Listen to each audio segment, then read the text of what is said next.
about the current wave of insecurity. Are you certain that despite the budgetary allocation, despite government support and everything, are you certain that the government is not doing enough to justify the budgetary allocation, to justify the support of Nigerians, and to justify the confidence, of international community?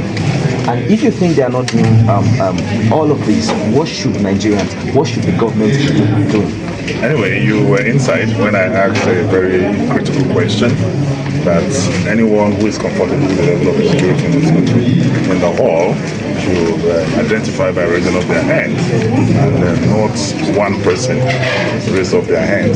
That means there's a consensus among Nigerians that insecurity is pervasive and it's a national issue and a national problem. It is practically impossible for insurgents to be stronger than government. If insurgents are stronger than government, that means there's no government. And for the fact that this problem has become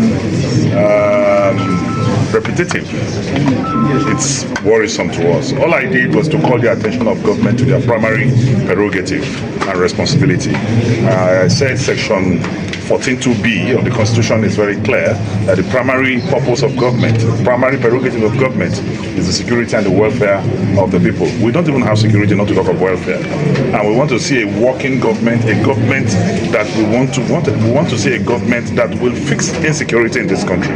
Without insecurity, there can be no prosperity. With insecurity, there can never be prosperity in the country. As we speak, without peace, there can be no investment. No foreign investor will come and put his money in a country that is not secured. So all the certain lifestyle of Mr. President and the government will amount to nothing if insecurity is not being tackled. So we are calling the president to what he swore to on May 29th at the Eagle Square. He had the Quran on his right hand and he had the Constitution of the Federal Republic on his left hand. And the Constitution, the most potent part of that Constitution is that it will protect the lives of Nigerians. And he has failed in that regard. Government have failed in that regard. And we are calling them to their responsibility that they must secure Nigeria. They must secure Nigerians. That enough of the bloodshed, enough of the killing, enough of abduction of our students, enough of the killing of our mothers and our sisters and our brothers. Nigeria is not a banana republic. The president must prove capacity as the commander-in-chief of the armed forces. He must prove capacity in protecting Nigerians. And if he cannot protect Nigerians, then he should resign. Okay, sir. You talk, just like you said, it is the responsibility of government to protect lives and property. What then is the role of the populace, the community? What do we have any place in this? Definitely, security is a business of everybody. Intelligence gathering have failed and is off in this country. People must also become very vigilant. They must become also very responsive to security situations around them. When I was growing up as a child, houses had no fences in the ancient city of Kano. Even in the GRAs, houses had no fences. It is insecurity that created the only place you see tall fences before is either a zoo or a prison yard. But today people are building tall fences. The situation degenerated. We started using broken bottles of minerals as barriers on our fences. It further deteriorated. We started using barbed wires. It deteriorated. We started using electric fence. Today you go to houses, there's beware of lion, beware of hyena. The whole situation has completely deteriorated. And it is the responsibility of government to fix it. The people are ready to cooperate with government, but government must prove capacity.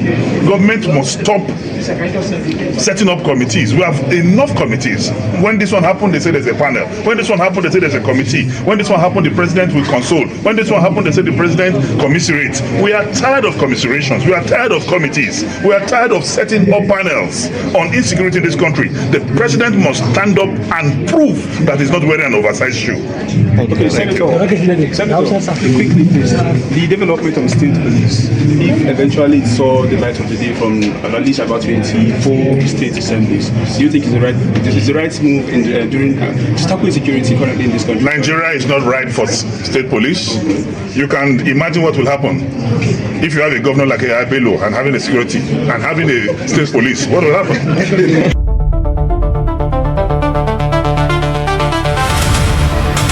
From around the nation to every corner of the world, delivering the stories that matter. This is First Next News.